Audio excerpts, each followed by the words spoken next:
میری کوشش یہ ہوگی میں اس سے بڑھ کر نیک عمل کروں، لیکن یہ ہے کہ دکھتا یہ ہے کہ ہمیں شاید اس دنیا کی کوئی زیادہ فکر نہیں ہے، اور اس دنیا کی زیادہ فکر ہے لامولا جس کام میں انسان اپنا زیادہ وقت گزار رہا ہے تو اسی سے یہ اندازہ ہوتا ہے کہ بھئی اس کو اس کام کی زیادہ فکر ہے۔ اب اگر کوئی شخص مسجد ٹائم پہ آتا ہو، بالکل آخر میں جاتا ہو اور پابندی سے، تو دیکھنے والا بھی کہے گا کہ واقعی میں یہ علم سیکھنا چاہتا ہے، اللہ کو راضی کرنا چاہتا ہے، جب ہی اپنا زیادہ تر وقت مسجد میں گزارتا ہے۔ تو بہرحال ہمارے اعمال سے یہی ثابت ہونا چاہیے، مسلمان ہونے کے ناطے ہمارا یہ عقیدہ ہے کہ ہم اس دنیا میں ٹیمپریری آئے ہیں اور یہاں سے ہمیں لوٹ کر واپس جانا ہے، اور جو کچھ بھی کمانا ہے وہ اسی دنیا سے کمانا ہے، کیونکہ ہماری اس دنیا سے رخصتی کے ساتھ ہی ہمارے اعمال جو ہم کماتے ہیں اس دنیا میں ان کا سلسلہ منقطع ہو جائے گا۔ اللہ کے کرم سے اگر کوئی لوگ پیچھے صدقہ جاریہ وغیرہ چھوڑ کے گئے ہیں تو وہ معاملہ آگے چلتا رہے گا، لیکن یہ ہے کہ ہمارے اپنے ذاتی اعمال کا وقت ختم ہو جائے گا۔ تو بہتر یہ ہے کہ جتنے زیادہ سے زیادہ ہم یہاں پر نیک عمل کر سکیں تو وہ کریں اور وہ لے کے جائیں۔ اب ایسے موقع کے اوپر اگر ہم کسی سے یہ کہیں کہ بھئی ہم آپ کو عالم دین بنانا چاہتے ہیں اور پورے قرآن کا علم آپ کے پاس پہنچانا چاہتے ہیں، تو آپ یہ کہیں گے اب اس عمر میں ہم کیا قرآن سیکھیں گے پورا کا پورا، ہے نا؟ تو کم از کم میں یہ گزارش کروں گا اپنے، اور ہر مسجد میں یہی گزارش میں کرتا ہوں کہ ہم لوگوں کو چاہیے کہ قرآن کریم کی ایسی آیات کریمہ جو یا ایھا الذین آمنوا سے شروع ہوتی ہے، جو کہ تقریباً 88 میرا خیال ہے اگر میں غلطی پر نہیں ہوں، تو یہ 88 آیات ہیں قرآن کریم کی۔ تو اگر ہم اپنے امام صاحب سے یہ کہیں کہ امام صاحب آج سے فیصلہ کر لو، آپ ایک یا ایھا الذین آمنوا والی آیت لوگے اور اس کی تفسیر اور اس میں جو بھی معاملات، نکات، اعمال وغیرہ ہمارے لیے احکام ہے وہ آپ ہمیں بتائیں گے، تو انشاءاللہ 1.5 سال میں آپ کو یا ایھا الذین آمنوا والی آیتیں پوری ہو جائیں گی اور ہمیں تفسیر معلوم ہو جائے گی، کیونکہ یہ وہ آیات ہیں جس میں رب العزت ڈائریکٹلی ہم سے خطاب فرما رہا ہے، اے ایمان والو تمہارے لیے یہ حکم ہے، تمہیں یہ کرنا چاہیے، ایسا نہیں کرنا چاہیے وغیرہ وغیرہ جتنی بھی باتیں ہیں۔ تو کم از کم اگر ہم پورا قرآن کریم نہیں اس عمر میں سیکھ سکتے یا اپنی مصروفیات میں، تو مسلمان ہونے کا، مومن ہونے کا اتنا ثبوت تو دیں کہ جو ہماری آیات ہم ہی سے مخاطب کر کے کی گئی ہیں، کم از کم ان کا تو معلوم ہونا چاہیے۔ اور یہ 10-15 سال کا تو کورس ہے نہیں، یہ تو آپ ایک آیت اگر چوز کر لیں روزانہ اور اپنی پسند کا کوئی بھی اردو کا ترجمہ یا انگلش کا ترجمہ جو زبان آپ جانتے ہیں وہ لے کے بیٹھ جائیں، صبح کاروبار میں نکلنے پہلے اس کا مطلب پڑھ کے نکل جائے گی۔ اگر کوئی سوال ذہن میں آئے، ماشاءاللہ قریب میں کتنی مسجدیں ہمارے امام صاحب موجود ہیں، ہر مسجد میں کوئی نہ کوئی امام موجود ہے، دوستوں احبابوں میں ایسے لوگ پڑھے لکھے موجود ہیں جن سے آپ کو سوالات کر سکتے ہیں، یعنی ہر ممکن طریقے سے کم از کم ایک آیت کا علم حاصل کریں، پھر دوسری کا کریں، تیسری کا کریں، انشاءاللہ تعالی ہماری دلچسپی بڑھتی چلی جائے گی، ہمیں خدا کا پیغام اچھا لگ جائے گا، اور ہمیں یہ معلوم ہو جائے گا رب العالمین نے ہمارے لیے ڈائریکٹ کیا۔ چلو بھئی نبیوں کے واقعات نہ معلوم ہو، دوسری قوموں پر کیسے عذاب نازل ہوا وہ نہ معلوم ہو، دوسرے نبیوں کے معجزات کا علم ہو تو بہت بہتر ہے، لیکن اگر وہ نہ بھی ہو تو کوئی بات نہیں، کم از کم وہ آیات جو ہماری روزمرہ کی زندگی تعلق، بچوں کو کیسے پالنا ہے، بیوی کے ساتھ کیسے زندگی گزارنا ہے، روزانہ کی عبادات کیا ہے، لین دین کے معاملات کیا ہیں، غریبوں مسکینوں کی مدد کیسے کرنی ہے، صدقہ خیرات کب نکالنا ہے، زکوٰۃ وغیرہ کا معاملے کیا ہیں، اور کسی موقع پہ اگر حق بولنا پڑے تو کہاں حق کس طریقے سے بولتے ہیں، زندگی کتنے دن ہے، ہم یہاں کتنے دن ہیں، کتنا مال کمانا ہے، کتنا جمع کرنا ہے، کون سا حلال ہے، کون سا حرام ہے، اگر یہ سب باتیں ہمیں نہیں معلوم ہیں تو پھر اس کا مطلب یہ ہے کہ نیکی کا اعمال نامہ تو ہمارا پھر وہ جو ہے اس میں تو پھر خالی جا رہا ہے نا، یا ہم اپنے من میں سمجھ رہے ہیں کہ ہم جو کام کر رہے ہیں وہ نیک ہے۔ تو اللہ رب العزت نے فرما دیا کہ یہ من والی دنیا نہیں ہے، یہ تو میری مرضی سے مجھے رضامند کرو گے تو میں مانوں گا، تم اپنی مرضی سے، آپ اپنی مرضی تو مجھے رضامند نہیں کر سکتے۔ اگر آپ چائے شکر والی بنا کے لے آئے میں منع کر دوں گا کہ جی مجھے تو پرابلم ہے،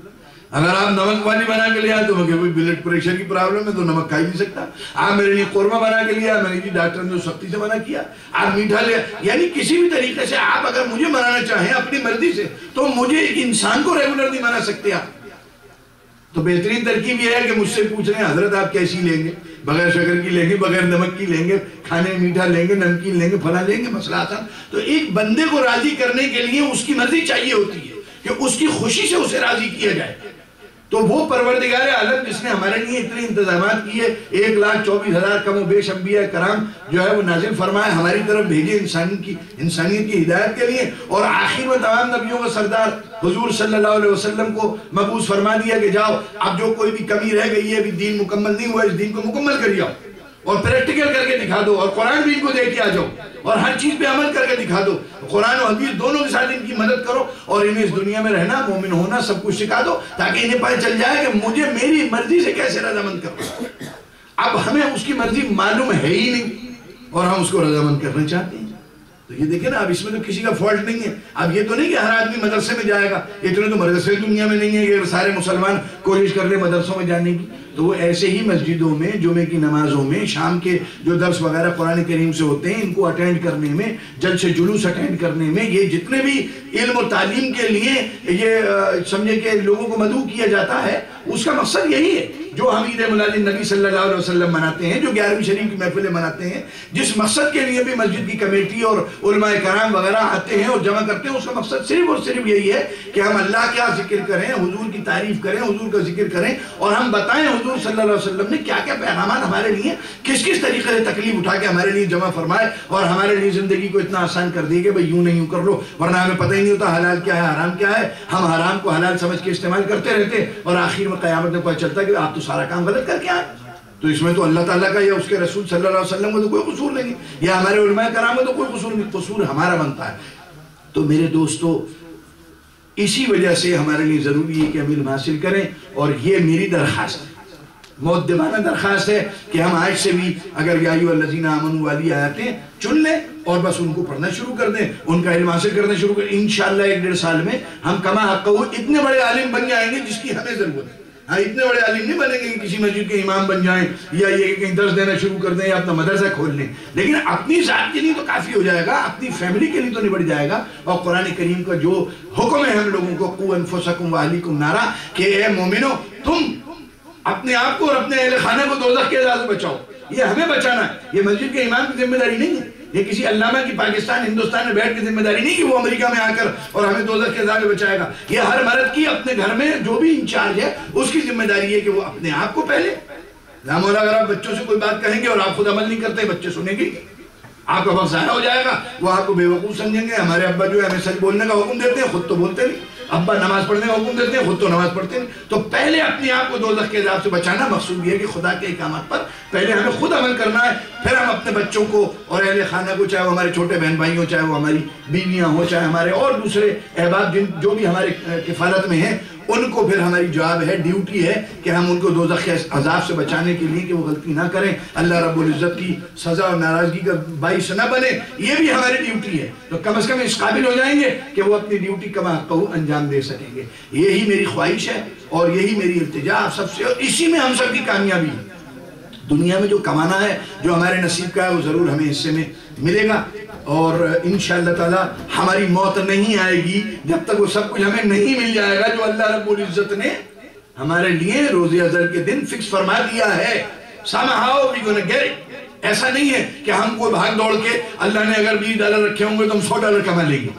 ایسا نہیں ہے۔ اور ایسا نہیں ہے کہ اگر ہم جو ہے محنت نہیں کریں گے تو ہمارے نصیب کا ہمیں کچھ بھی نہیں ملے گا، نہیں، محنت ہمیں کرنی ہے، لیکن پروردگار عالم تو اس کے لیے اتنی ہی تگ و دو کرنی ہے جتنی ضروری ہے۔ اگر ہم یہی دنیا کماتے رہے اور اس دنیا کے لیے کچھ نہیں لے گئے تو 60 سال کامیابی اور 6 کروڑ برس کائیں کی، تو 6 کروڑ کیا 50 کروڑ کتنا بھی لگاتے چلے گئے، وہ تو ہمیشہ کی زندگی ہے، کوئی وقت فکس ہی نہیں کر سکتے اس کے ساتھ۔ تو ہم تھوڑی سی زندگی میں کامیاب بظاہر نظر آئیں اور اس کے بعد بڑی زندگی میں ناکام ہو جائیں، تو یہ تو کوئی عقل مندی والی بات نہیں ہوئی۔ ہاں، اگر یہاں بظاہر کوئی ناکامی، مشکل، دشواری، پریشانی پیش بھی آ رہی ہے تو کم از کم اس زندگی کا نظام تو سیٹ ہو جائے، ہمیں یہ تو یقین ہو جائے کہ نہیں انشاءاللہ تعالیٰ اس زندگی میں ہم آرام سے زندگی گزاریں گے، ہمارا رب ہم سے راضی ہو جائے گا، ہمارے نبی صلی اللہ علیہ وسلم کی شفاعت ہمیں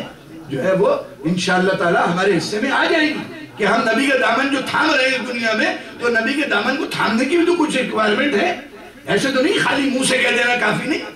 اس کی بھی کچھ ریکوائرمنٹ ہے، ورنہ ٹھیک ہے کہ بندہ اگر کسی قابل نہ ہو اور کچھ نہ کر سکے تو انشاءاللہ نبی کا دامن، نبی کی محبت ہمارے لیے کافی ہے۔ مگر آپ یہ بھی تو دیکھیے، اس کے بعد جب آپ اپنے آپ کو نبی کے غلام کہلواتے ہیں اور نبی کی سنتوں پہ عمل نہیں کرتے اور ان کے نبی کے خلاف کام کرتے ہیں صلی اللہ علیہ وسلم، تو اب دیکھنے والا بھی تو یہ کہے گا بھئی یہ کیسا آدمی ہے، یہ تو اپنے غلامی کا دعویٰ کرتا ہے مگر ایک کام بھی حضور صلی اللہ علیہ وسلم بھی ایسا نہیں کرتا۔ تو ہمارے لیے اس دنیا میں بھی شرمندگی کا باعث ہوگا اور اس دنیا میں تو نہ جانے کیا معاملات ہیں۔ تو میرے دوستو، میں ایک جملہ صرف آپ کے حوالے کرتا ہوں، اس کو یاد رکھیے، اور بڑا چھوٹا سا ہے اور بہت آسان ہے اور انشاءاللہ تعالیٰ اگر دن میں 100 مرتبہ آپ اپنے آپ کو یاد دلاتے رہیں گے تو پوری امید ہے کہ آپ شیطان کو، اپنے نفس کو اور اس دنیا میں جو دنیا آپ کو اپنی طرف کھینچتی ہے اس سے بچے رہیں گے۔ اور وہ چھوٹی سی بات ہے، بالکل یہ اپنے آپ کو یقین دلائیں ہم اللہ کو مان گئے، ٹھیک ہے ذرا، رسول کو مان گئے، کیوں کلمہ پڑھ لیا ہم مومن ہو گئے، مسلمان ہو گئے اللہ کی۔ مسئلہ صرف اتنا ہے اللہ کو مان گئے، اللہ کی نہیں مان رہے۔ تو اللہ کو ماننے کے بعد اب اللہ کی ماننی، رسول کو ماننے کے بعد اب رسول کی ماننی، یہی دنیا میں یہی اسلام کو قبول کرنے کا اور یہی مسلمان ہونے کا ایک نتیجہ ہے کہ آپ نے جب اسلام قبول کر لیا ہے اللہ کے کرم سے تو پھر اب اس میں آپ کو یہ باتیں کرنی ہیں، کیونکہ ہم کوئی بھی قدم ایسا نہیں اٹھائیں گے۔ اور پھر بات وہیں آتی ہے کہ اب ہمیں کرنا کیا ہے، اللہ کی کیسے ماننی ہے، رسول کی کیسے ماننی ہے، یہی تو پھر یا ایھا الذین آمنوا میں لکھا ہوا ہوگا۔ جب آپ اس کو پڑھیں گے تو انشاءاللہ تعالیٰ وہ بات سمجھ میں آ جائے گی۔ وقت اتنا نہیں ہوتا جمعے میں کہ مزید تفصیلات پر جو ہے وہ روشنی ڈالی جا سکے۔ جو قرآن کریم کی آیت کریمہ یا ایھا الذین آمنوا ہی سے شروع ہوتی ہے، آج اسی کو میں نے سرنامہ بیان بنایا آج کی تقریر کے لیے، وہ یا ایھا الذین آمنوا ان تنصروا اللہ ینصرکم ویثبت اقدامکم، بہت چھوٹی آیت ہے۔